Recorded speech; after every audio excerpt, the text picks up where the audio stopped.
Assalamualaikum teman-teman semuanya. Hari ini kita akan membahas kisah yang sangat menarik tentang seorang putri dari Tiongkok yang memiliki peran penting dalam sejarah Islam di Nusantara. Pernahkah kalian mendengar nama Nyi Ongtin? Atau mungkin kalian lebih mengenalnya dengan nama Ratu Masara Sumanding? Beliau adalah sosok yang luar biasa, seorang putri dinasti Ming yang kemudian menjadi istri dari salah satu wali Songo yang kita kenal, yaitu Sunan Gunung Jati. Kisah ini dimulai dari tanah Tiongkok, di mana Nyi Ongtin lahir sebagai putri kaisar dinasti Ming.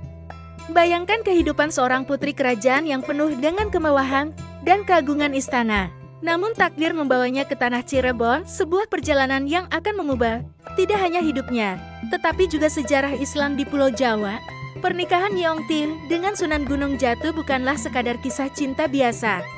Ini adalah sebuah pernikahan yang memiliki nilai diplomatik yang sangat tinggi, menghubungkan dua peradaban besar, Tiongkok dan Nusantara.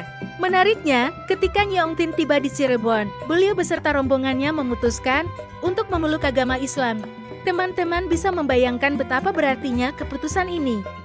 Seorang putri dari kerajaan besar Tiongkok yang memilih untuk mendalami ajaran Islam dan kemudian dikenal dengan nama Ratu Masara Sumanding. Ini menunjukkan bagaimana Islam disebarkan dengan cara yang damai dan penuh kebijaksanaan.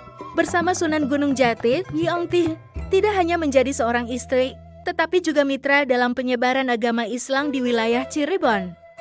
Kehadirannya membawa pengaruh yang besar dalam percampuran budaya Tiongkok dan Jawa yang hingga kini masih bisa kita lihat di Cirebon. Kalian tahu tidak? Jejak sejarah Nyi Ongtin masih bisa kita temukan hingga saat ini. Makam beliau terletak di Kompleks Pemakaman Gunung Sembung, Cirebon, berdampingan dengan makam Sunan Gunung Jati. Tempat ini menjadi bukti nyata dari perjalanan spiritual dan kultural yang luar biasa ini. Kisah Nyi Ongtin mengajarkan kita banyak hal tentang bagaimana perbedaan budaya dan keyakinan bukan penghalang untuk bersatu, tentang bagaimana Islam disebarkan dengan penuh kedamaian dan kebijaksanaan. Dan yang paling penting, tentang bagaimana seorang wanita bisa memiliki peran yang sangat penting dalam sejarah penyebaran Islam di Nusantara. Warisan Nyi Ongtin masih hidup hingga hari ini dalam berbagai bentuk cerita rakyat dan tradisi budaya Cirebon.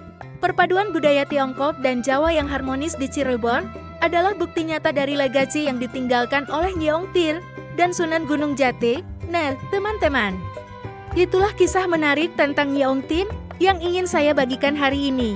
Semoga kisah ini bisa menginspirasi kita semua untuk terus menghargai keberagaman dan menjaga warisan sejarah yang begitu berharga ini. Terima kasih sudah menonton video ini sampai akhir. Jangan lupa like, komen, dan subscribe untuk konten-konten menarik lainnya tentang sejarah Islam di Nusantara. Sampai jumpa di video berikutnya. Wassalamualaikum warahmatullahi wabarakatuh.